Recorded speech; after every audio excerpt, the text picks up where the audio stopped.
जयंतरावला माझा सवाल आहे, तुझ्या कितव्या नंबरच्या बायकोचं मंगळसूत्र मी चोरलं सांग लोकांना। त्या जयंत्याला माझं चॅलेंज आहे, माझी हात आणि पाय तोडायची तुम्ही भाषा सांगलीमध्ये केली। ते वाळव्याचं कुत्र म्हणत होतं की त्याला पोरं हुडकायला चालले। त्या जयंत्याला आणि त्या वाळव्याच्या कुत्र्याला मी आवाहन करतोय बिरोबाच्या बनातनं, आज महाराष्ट्रामध्ये आरक्षणाच्या बाबतीमध्ये गंभीर विषय सुरू आहेत। एका बाजूला मराठा समाज आणि दुसऱ्या बाजूला ओबीसी समाज एकमेकाच्या समोर उभा करण्याचा प्रयत्न केला जातोय। या महाराष्ट्रातल्या धनगर समाजाच्या आरक्षणाचा विषय गेल्या अनेक वर्षापासून संघर्षमय सगळी प्रक्रिया सुरू आहे। गेल्या 50-60 वर्षापासून म्हणजे 1956 पासून या महाराष्ट्रातला धनगर समाज जे 36 नंबरला धनगड आहे तिथं धनगरांना एसटीचा दाखला मिळावा यासाठी सातत्यानं झगडतोय। मग तेव्हाची नेतृत्व असतील, शिवाजीराव शेंडगे बापू असतील, माननीय अण्णासाहेब डांगे साहेब असतील, माननीय महादेवरावजी जानकर साहेब असतील, आणि या सगळ्या आरक्षणाचा मुख्य आयडॉल ज्यांना आपण म्हणतो ते स्वर्गीय बीके कोकरे असतील, तिथून आतापर्यंत आपल्या धनगर समाजाच्या आरक्षणाची लढाई सुरू आहे। आज महाराष्ट्रामध्ये मोठ्या प्रमाणामध्ये आंदोलन सुरू आहे आणि राज्य सरकारकडे आमची सगळ्यांची एकमुखान मागणी आहे की महाराष्ट्रातल्या धनगराच्या पोराच्या हातामध्ये एसटीचा दाखला पडला पाहिजे, ही आमची सर्वांची मागणी आहे। गोपीचंद पडळकरची जी धनगर समाजाच्या आरक्षणाच्या बाबतची काल भूमिका होती तीच आज आहे आणि तीच उद्या राहील आणि तीच एसटीचा दाखला धनगराच्या पोराच्या हातामध्ये पडत नाही तोपर्यंत तीच भूमिका राहील। जेव्हा धनगराच्या आरक्षणाचा विषय असेल, सरकार आणि धनगर असा जेव्हा विषय चालू होईल तेव्हा मी धनगरांच्या बाजूने आहे हे सांगायची कुणाला गरज नाही। का काय डाऊट आहे, काय शंका आहे का तुम्हाला? जेव्हा धनगराच्या आरक्षणाचा विषय आहे तेव्हा मी धनगरांच्या बाजूने आहे, तेव्हा मी सरकारच्या बाजूचा नाही। पण जेव्हा सरकार आणि विरोधकांचा विषय असेल तेव्हा हा गोपीचंद पडळकर सरकारच्या बाजूने छातीची ढाल करून उभा राहील। जेव्हा देवाभाऊचा विषय असेल, देवाभाऊंच्या विरोधामध्ये या महाराष्ट्रातल्या जातीवादी पिलावली जेव्हा पुढे असतील तेव्हा हा गोपीचंद पडळकर देवाभाऊंच्यासाठी बाजी प्रभू देशपांड्यांची भूमिका घेईल। कारण या महाराष्ट्रामध्ये बहुजनांना, ओबीसींना आणि धनगरांना कुणी न्याय देऊ शकतो तर हा एकमेव माणूस असा आमचा सगळ्यांचा विश्वास आहे आणि देवाभाऊंनी तो विश्वास आमचा सार्थ ठरवावा आणि धनगरांच्या पोराच्या हातामध्ये एसटीचा दाखला द्यावा, ही एकमेव आमची मागणी आजच्या मेळाव्याची सरकारकडे आहे, एकमेव मागणी आहे। जेव्हा मी विधान परिषदेचा आमदार झालो आणि हायकोर्टामध्ये केस सुरू होती, मी कधी ह्या गोष्टी बोलत नाही, मी कधी फोटो टाकत नाही, परंतु काल मधु शिंदे साहेबांची मी कुठेतरी मुलाखत ऐकली।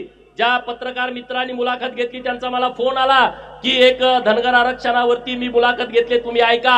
आणि ते मधु शिंदे साहेब जे महाराणी अहिल्यादेवी होळकर समाज प्रबोधिनी विचार मंचाचे अध्यक्ष आहेत आणि जेपी बघेल आहेत की ज्यांच्या अभ्यासानं हा पूर्ण आपला लढा सुरू आहे।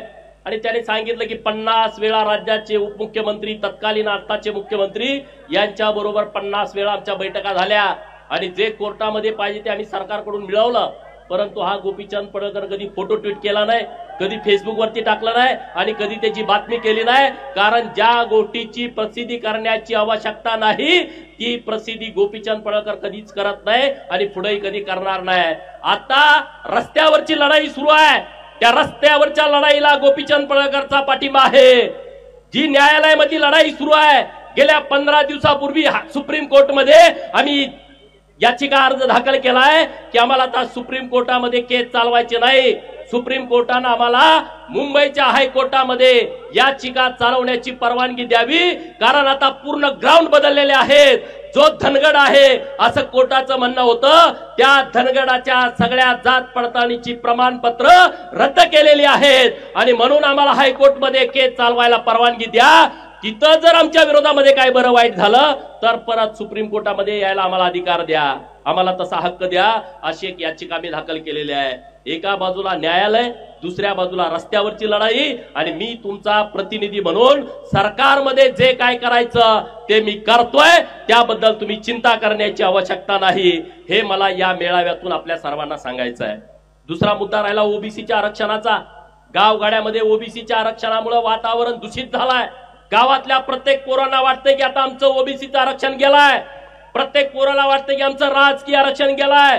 गावात एखादा सुताराचा, लोहाराचा, कुंभाराचा पोरगा गावचा सरपंच व्हायचा, नाभिकाचा पोरगा गावचा सरपंच व्हायचा, ते ओबीसीचं आरक्षण धोक्यात आलेलं आहे. आणि ही गोष्ट खरी आहे. एका गावामध्ये एक जरी दाखला निघाला तर ते सरपंच पदाचं आरक्षण जात आहे. पंचायत समितीच्या गणामध्ये एक दाखला निघाला तर पंचायत समितीचं आरक्षण जात आहे. झडपीच्या गटामध्ये एक दाखला निघाला तर झडपीचं आरक्षण जात आहे. महानगरपालिका, नगर परिषदा, नगरपालिका, नगरपंचायती यामध्ये एका वार्डामध्ये एक जरी दाखला निघाला तर ते आरक्षण जातंय. ही गोष्ट खरी आहे. अनेक लोक बनावट दाखले काढतायत. मराठा समाजाच्या आरक्षणाला आमचा कधीच विरोध नाही, आता पण विरोध नाही. जे वेगळं आरक्षण दिलंय त्या आरक्षणाला आमचा पाठिंबा आहे. परंतु जे खाडाखोड करून माग कुणबी लायचं किंवा कुडं कुणगी लायचं, खाडाखोड करायचं, ओव्हर रायटिंग करायचं, अशा लोकांच्या बाबतीमध्ये आमचा विरोध आहे. आणि सरकारकडे आज माझी एकच मागणी आहे, हा जर ओबीसींचा आणि मराठा समाजाचा गावागावातला जर वाद मिटवायचा असेल तर सरकारकडे माझी एकच मागणी आहे, हे जे मराठा कुणबी आणि कुणबी मराठा प्रमाणपत्र या महाराष्ट्रामध्ये ज्या लोकांना मिळालेली आहेत, म्हणजे पंजाबराव देशमुखांनी विदर्भातल्या मराठा समाजाला तेव्हा आवाहन केलं होतं की तुम्ही कुणबी नोंदणी करा. त्या विदर्भातल्या सगळ्या मराठा समाजानं त्यांचं ऐकलं. त्यामध्ये यवतमाळ आहे, त्यामध्ये बुलढाणा आहे, त्यामध्ये वाशिम आहे, त्यामध्ये गोंदिया आहे, वर्धा आहे, नंतर अमरावती आहे, तिकडे चंद्रपूर आहे, गडचिरोली आहे, नागपूर शहर आहे, नागपूर ग्रामीण आहे. या सगळ्या जिल्ह्यातल्या मराठा बांधवांनी कुणबी नोंदी केल्या. ते तेव्हाच कुणबी झाले, त्यांना कुणबी प्रमाणपत्र मिळाली. कोकणातला 3 जिल्हे जे आहेत तिथला मराठा म्हणतोय आम्हाला ओबीसीचा दाखला नको आहे, आम्ही 96 कुडी मराठा आहोत, तो विषय मिटला.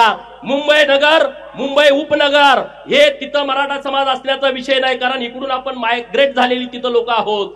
ठाणे आणि पालघर, पालघरमध्ये पूर्ण आदिवासी समाज आहे, ना तिथं धनगर जास्त आहे ना तिथं मराठा जास्त आहे. ठाणे जिल्ह्यामध्ये पण तीच परिस्थिती आहे. मग राहिला कुठला? खानदेश. खानदेशमध्ये नंदुरबार जिल्ह्यामध्ये ना मराठा समाजाची संख्या जास्त आहे, ना धनगर समाजाची संख्या जास्त आहे, ना ओबीसींची संख्या जास्त आहे. तिथं आदिवासी बहुल हा नंदुरबार जिल्हा आहे.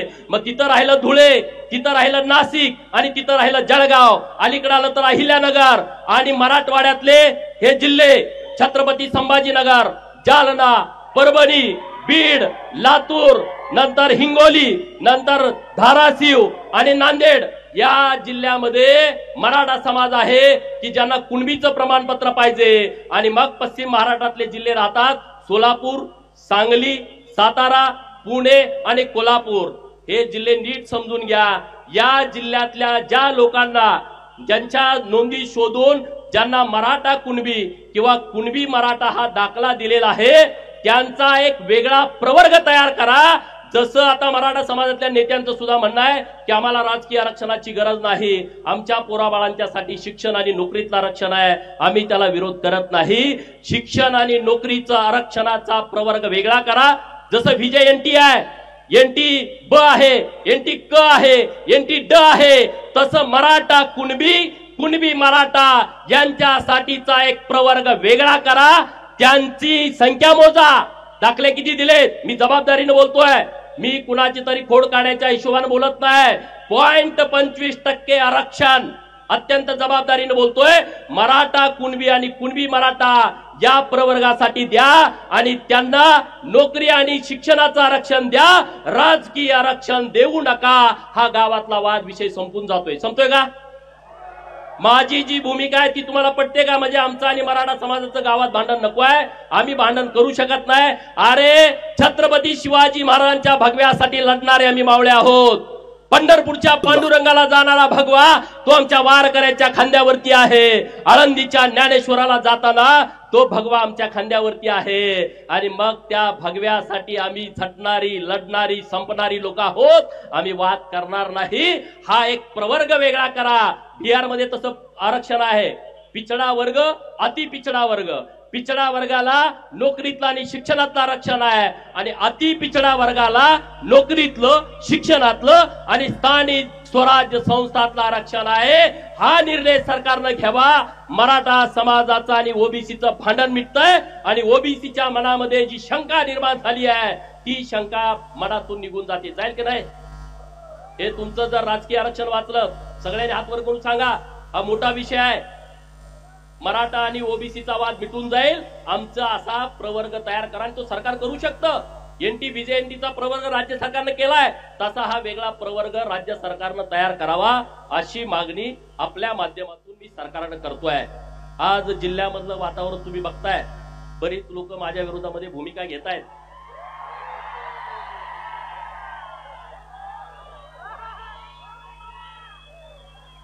त्यांच्यासाठी मला एक डायलॉग सांगायचा आहे. अरे बड़ी से बड़ी हस्ती मिट गई मुझे झुकाने में बेटा. अरे बड़ी से बड़ी हस्ती मिट गई मुझे झुकाने में बेटा. तू कोशिश भी मत करना, तेरी उम्र जाएगी मुझे गिराने में. अरे तुम्ही सगळेजण गोपीचंदला टार्गेट करताय. गोपीचंदला टार्गेट करण्याचं कारण काय आहे? त्यांना माहित आहे हा लोकांना जागा करतोय. हे त्यांचं सगळ्यात मोठं दुखणं आहे. त्याचं मला लोकांना सगळं समजून सांगते आणि लोक आम्हाला नमस्कार करायची बंद करते. लोक आम्हाला बोकडं कापायची, घरी जेवायला बोलवायची बंद केलं. गावात बॅनर लोक लावायची, ते लोकांनी बंद केलं. हे यांचं सगळ्यात मोठं दुखणं आहे. माझी लढाई प्रस्थापितांच्या विरोधातली लढाई आहे. ज्यांनी कारखाने ढापले त्यांच्या विरोधातली आहे. अरे तुम्ही मला मंगळसूत्र चोर म्हणता, तुम्ही मला मंगळसूत्र चोर म्हणता. जयंतरावला माझा सवाल आहे, तुझ्या कितव्या नंबरच्या बायकोचं मंगळसूत्र मी चोरलं सांग लोकांना.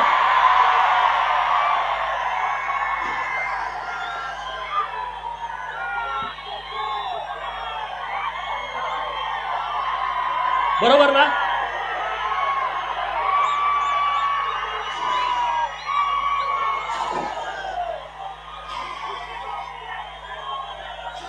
तुम्ही या जिल्ह्याची परिस्थिती बघा. अरे या जिल्ह्यामध्ये खूप लोकांनी काम केलंय. क्रांतिशील नाना पाटलांनी काम केलंय, एक स्मारक नाही. क्रांतीवीर नागनाथांना नाईकवडींनी काम केलं, एक स्मारक नाही. अण्णाभाऊ साठेंनी इतकी मोठी क्रांती केली, 1.5 दिवस शिकलेला माणूस वाळवा तालुक्यातला, कुठं स्मारक नाही. हे सगळं बघा. कर्मवीर भाऊराव पाटील जैन समाजाचा माणूस आणि या महाराष्ट्रातल्या बहुजनांना मोफत शिक्षण मिळालं पाहिजे म्हणून त्यांनी स्वतःचं आयुष्य खपून घेतला. अरे कर्मवीर भाऊराव पाटलांच्या मुळे अख्खा महाराष्ट्र उभा आहे. परंतु या जिल्ह्यातल्या प्रस्थापितांना कर्मवीर भाऊराव पाटलांचं आयतवडे गावात सुद्धा स्मारक करावं वाटलं नाही. ही माझी भूमिका आहे.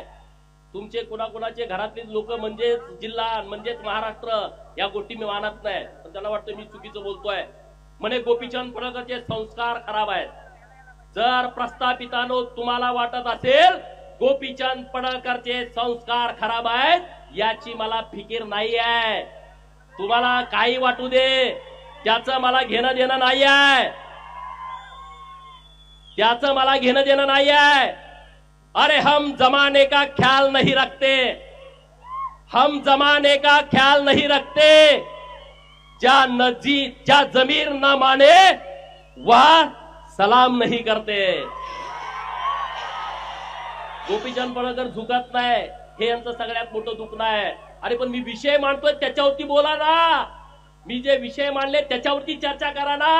मी काय म्हणतोय, महाकाली साखर कारखाना ज्याचं 110 कोटी कर्ज होतं आणि बँकेनं ती विक्री करायला परवानगी दिली, त्यातली 60 एकर जमीन विका आणि ते कर्ज भरा. 30 लाख रुपये दरानं त्यांनी ठरवली. त्या पोरानं, माळ्याची लिंगायताची पोर आहेत, त्यांनी 15 कोटी रुपये बँकेकडे भरले. आता उद्या जरी बँकेनं सांगितलं तर 35 कोटी रुपये त्यांची भरायची तयारी आहे. मग तुम्ही तो कारखान्याची जमीन का विकू देत नाही? कारण तुम्हाला अख्खा कारखाना ढापायचा आहे 279 एकराचा. 30 लाखानं दर काढलाय म्हणजे विचार करा. कोर्टानं परवानगी दिली, तुम्ही 60 एकर विका. 60 एकरात कारखाना जिवंत राहतोय. 220 एकर जमीन कारखान्याकडे राहते, कारखाना शिल्लक राहतोय. जयंत म्हणतोय नाही मला अख्खा ढापायचा आहे. माझ्या जतचा कारखाना, अरे दुष्काळातला कारखाना 280 एकरातला, तिथल्या माझ्या आया बहिणीनं गळ्यातलं पुडूक मुडूक मोडून शर्ड मेंढर विकून सभासदाची फी भरली आणि नुसत्या 40 कोटी मध्ये हा कारखाना ढापला. 280 एकर जमीन आहे आणि तिथं 10 लाख रुपयाचा दर आहे. मित्रांनो 280 गुणुले गुंठे करा आणि गुणुले 10 लाख करा. अरे मग मंगळसूत्र चोर बरा, तुम्ही म्हणताय माझ्यावरती खोटं आरोप करून, तुम्ही तर लगा अख्खे कारखाने ढापता. हा माझ्यावरती मंगळसूत्र चोरीची तुम्ही केस घातली, तुमचा धंदा तो आहे ना, दुसरं तुम्ही काय करू शकता? तुम्ही लढू शकत नाही. तुम्ही पोलिसांना पुढे करू शकता, तुम्ही काय करू शकता? तहसीलदारांना पुढे करू शकता, तुम्ही काय करू शकता? तुम्ही तलाट्याला पुढे करू शकता. गोपीचंद असं नाही. गोपीचंद तलाट्याला पुढे करत नाही, एसपी ला पुढे करत नाही, कलेक्टरला पुढे करत नाही, तहसीलदारला पुढे करत नाही. मी सुभेदार मल्हाररावची औलाद आहे, मी समोर लढतो, समोर लढतो. मागे वार करणं माझा स्वभाव नाही. तुम्ही मला किती पण बदनाम करण्याचा प्रयत्न करा, त्याचा मला फरक पडत नाही. आता इथं किती वाजले? 7:10 झाली. आता इथं अंधार आहे. नंतर 6 वाजल्यानंतर पाटे इथं उजेड येणार आहे. दुपारी 2 वाजता इथं कडक ऊन येणार आहे. संध्याकाळी परत शिरवाळ होणार आहे. म्हणजे सूर्योदय झालाय तर सूर्यास्त होणार. आता हे बिरोबाचं मंदिर आहे आणि बिरोबाच्या मंदिराच्या बाजूला छोटी छोटी मंदिर आहेत.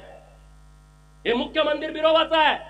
अरे तुम्ही छोटी छोटी मंदिर आहेत, पण तुम्ही ओळखणार कुणाला? बिरोबाच्या नावाने ओळखणार ना.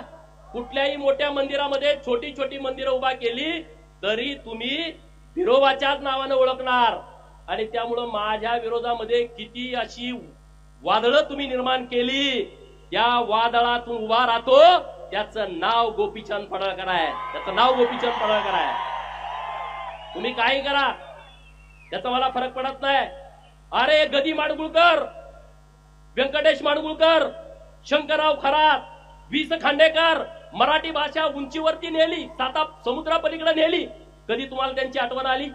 नाही आठवण आली. तुम्हाला त्यांची आठवण येत नाही. तुम्ही त्या विषयावरती बोलत नाही, त्या विषयावरती तुम्ही भूमिका मांडत नाही. अरे माझ्या विरोधात तुम्ही काय एकवटला? या लव जिहादच्या विरोधामध्ये मी ओपन भूमिका घेतली. त्यांच्या लक्षात आलं की आता भूमिका घ्यायला लागलाय.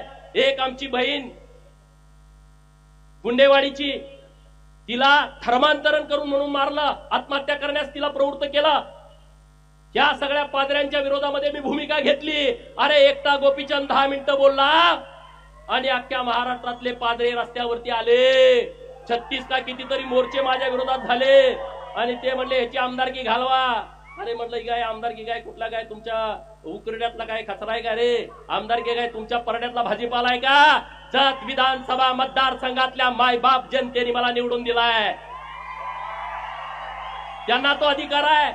मग हा पादरेच्या कार्यक्रमाला गेला, हा जिहाद्यांच्या कार्यक्रमाला गेला आणि तिथं माझ्या विरोधामध्ये भाषण करतोय, म्हणजे हा हिंदू विरोधी आहे.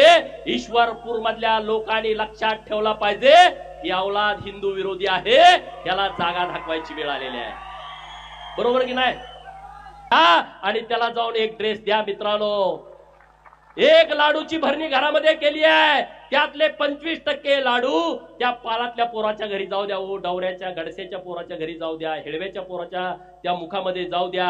जो डोंबारी आहे, जो घिसाडी आहे, जो तांबट आहे, जो कुडमुड्या जोशी आहे, जो पिंगळ जोशी आहे, मरियाचा गाडीवाला आहे, कडक लक्ष्मीवाला आहे, हे जे सगळे जे गरीब लोक आहेत ते आपले भाऊ आहेत रे. त्यांना कधी सर्टिफिकेट मिळालं नाही, त्यांना जातीचा दाखला मिळाला नाही, त्यांना आरक्षणाची लढाई काय त्यांना माहित नाही, त्यांना स्वतःचं राहायला घर नाही, घर बांधायचं म्हणलं तर जागा नाही. असे समूह आपल्या महाराष्ट्रामध्ये राहतात आणि म्हणून त्या भटक्या विमुक्तांची जबाबदारी घेणं हे आपलं सगळ्यांचं कर्तव्य आहे. आणि म्हणून उद्या माझा वाढदिवस आहे, तो वाढदिवस आम्ही साजरा करत नाही. जो मराठवाड्यामध्ये पूर आला, जो सांगोला सोलापूर जिल्ह्यामध्ये पूर आलाय, त्या पूरग्रस्तांच्यासाठी आज माझे मित्र शिवाजीराव डोंगरे साहेब, आम्ही फारुखभाई यांच्या वतीनं 14-15 गाड्या मदत म्हणून आम्ही छोटीशी मदत तिकडे पाठवलेली आहे. उद्या परवा आम्ही आणि जमल ती मदत तिकडे पाठवणार आहे. तुम्हालाही जमल ते वाढदिवसाचा बॅनर लावू नका, जाहिरात देऊ नका, कुठं मला भेटायला येऊ नका, उद्या मी भेटणार नाही, उद्या तुम्ही येऊ नका, हार तुरे फेट्याला पैसे खर्च करू नका, ते सगळे पैसे तिकडं द्या, नसेल तर मुख्यमंत्री सहायता निधीसाठी ते पैसे तुम्ही द्याल ना. उद्या 1 तारीख आहे, चंद्रकांत दादांनी धमाका केलाय, तुमच्या लक्षात आला असेल. देवाभाऊंच्या नेतृत्वात चंद्रकांत दादांनी धमाका केलाय दादासाठी जरा. अरे अक्षरशः हगाटलंय ते, हगाटलंय. फोन सुरू आहेत, करू नका करू नका करू नका. चंद्रकांत दादांनी कुणी सांगितलं की बाबा नो तिकडं मराठवाड्यात पाऊस पडलाय, तुम्ही छोटी करा. म्हणजे छोटी, उद्या सगळे ताकदीनं सांगलीमध्ये या, एकदा हे बाजा वाजवून टाकू, म्हणून मी जास्त इथं बोललो नाही. उद्या सांगलीला कोण कोण येणार आहे? अरे एवढ्या आल्यावर तिथं जागा पण पुरायची नाही. कारण गोपीचंदला बदनाम केलं तर बहुजनांची चळवळ बदनाम होईल. बऱ्याच लोकांना त्यांनी हाताशी धरलाय, पण माझ्या विरोधात बोलायचं धाडस होईना. बोललं का पोरं चुकून काढतात म्हणून बोलू नये. माझ्या विरोधात खूप बोलायचं आहे, खूप गड्यांना माझ्या तोंडावले गोडगोड बोलते. साहेब साहेब मला माहित आहे, अरे मी बिरोबाचा भक्त आहे, मला येणाऱ्यांची मानसिकता कळते, मानसशास्त्र माझं खूप चांगलं आहे. माझ्या जवळच्या पोरांना माहित आहे, रोज माझ्याकडे एवढी लोक येतात शेकडो. पुढचा माणूस काय काम घेऊन आला असेल, मी आधी माझ्या पियाला सांगतो ह्याचं हे काम असू शकतं. आणि त्यामुळं त्यांना गोपीचंदला डॅमेज करायचं आहे, गोपीचंदला बदनाम करायचं आहे. गोपीचंद हा वैयक्तिक विषय नाही आहे, कारण त्यांना माहित आहे की हा सगळ्या लोकांना जाग करतो. काल आष्ट्यामध्ये एक प्रकार घडला, बिरोबाची यात्रा आहे आणि तिथं ह्याचं बॅनर लावलं होतं. आष्ट्यातला समाज गोळा झाला आणि त्यांनी सांगितलं हे बॅनर काढताय का आम्ही काढू. कालची घटना मी सांगतोय, मला हेच पाहिजे हो, मला दुसरं काय नाही. तुम्ही स्वाभिमानी राहावा, कुणाच्या मागं पुढं फिरू नका आणि सन्मानानं फिरला तर तुम्हाला विचारलं पाहिजे सन्मानानं. आमदाराच्या घरी गेला तुमच्याकडे बघत पण नाहीत, बोलत पण नाहीत, चहा पी पण म्हणत नाही, आम्ही आमदार जाऊ. कशाला? तो तुमच्या मागे लागला पाहिजे. माझं जरा ऐका, ते हुडकत येईल तुम्हाला. कुठं आहे, काय काय करताय? मी मेंढरात आहे, मी तिथं येतो. मी मळ्यात आहे, मी तिथं येतो. आम्ही रानात आहे, मी तिथं येतो. मी कुंभार आहे, तिथं मी गाडगं करतो, आम्ही तिथं येतो ना. ही वेळ मी ह्या प्रस्थापितांच्या वरती आणतो, तुम्ही चिंता करू नका. आता जे माझ्या विरोधात फिरतायत ना, त्यांना माझं सांगणं आहे, तुमचा हिशोब 2029ला बराबर सगळ्यांचा होईल. ती करण्याची क्षमता या बिरोबाच्या बनामध्ये आहे. बिरोबाची ताकद तुम्हाला माहित आहे सगळ्यांना. गोपीचंद एकटा कसा फिरतोय रे राज्यभर? बिरोबाची ताकद आणि आशीर्वाद आहे, माकुबाईचा आशीर्वाद आहे. बिरोबाचा आशीर्वाद असल्या कारणानं प्रस्थापितांच्या छाताडावरती गोपीचंद थाया थाया नाचतो आणि त्याची मला फिकीर कधी वाटत नाही, त्याचा मला कधी पश्चाताप वाटत नाही. हे मीडियामध्ये दिवसभर चालतं, मी बघत पण नाही माझ्या विरोधात कोण बोलतंय. मी कोणाची भाषणं पण ऐकत नाही, मी कोणाचं भाषण आयुष्यात ऐकत नाही. त्यामुळं मी असलं टेन्शन घेत नसतो. मला जे बोलायचं ते मी बोलतो आणि ते मी मागं घेत नाही. आणि त्यामुळे कुठला विषय, अरे आता मला संदीप बाबांनी मागाशी सांगितलं, मी बोललो ही गोष्ट खरी आहे की अमुक अमुक यांची तुम्ही औलाद आहे असं मला वाटत नाही. अरे पण तुम्ही त्याचा गैरअर्थ का घेताय? पूर्वी लोक दत्तक पण घेत होती ना जुन्या काळामध्ये. मला वाटलं त्यांच्यासारखा हा नाही, म्हणजे ह्याला काय दत्तक वगैरे घेतला का? पहिली भांड्यावर बिंड्यावर द्यायची माणसं माहिती आहे तुम्हाला?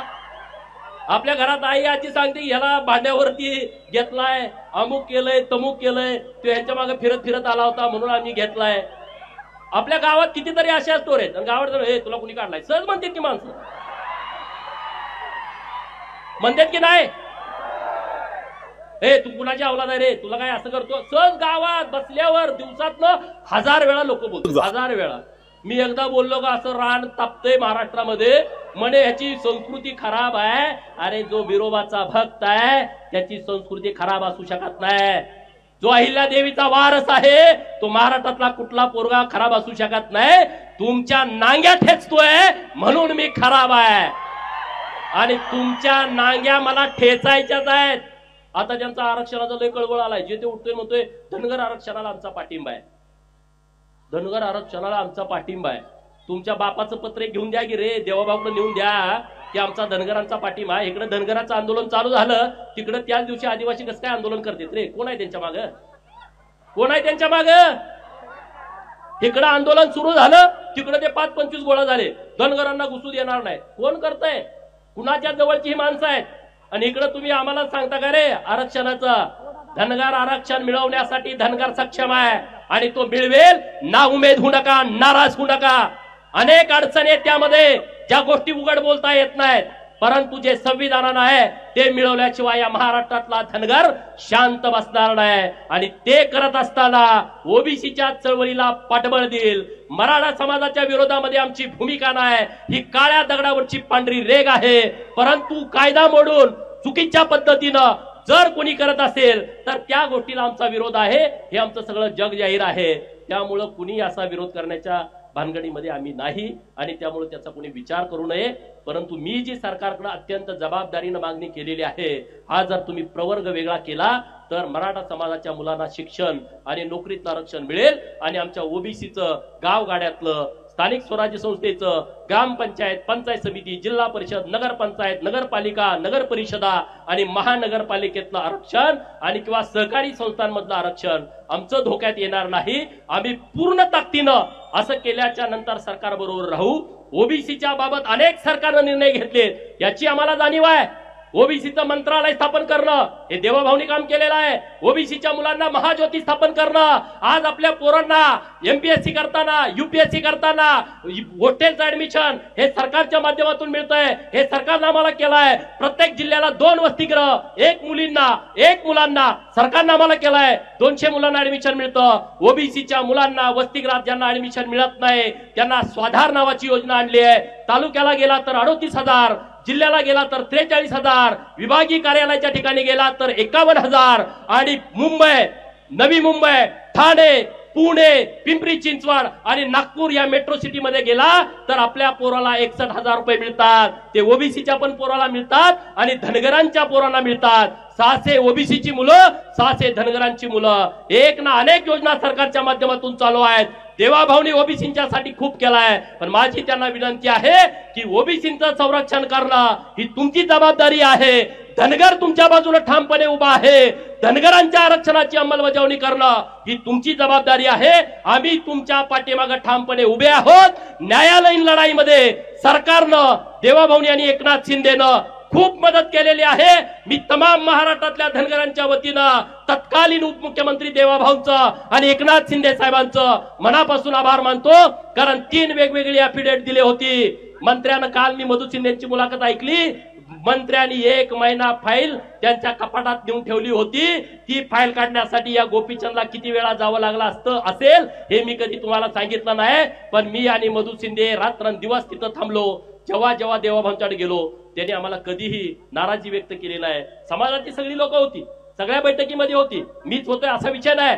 परंतु धनगर समाजाच्या आरक्षणाच्या बाबतीमध्ये जे काय लागल ते आपण करू.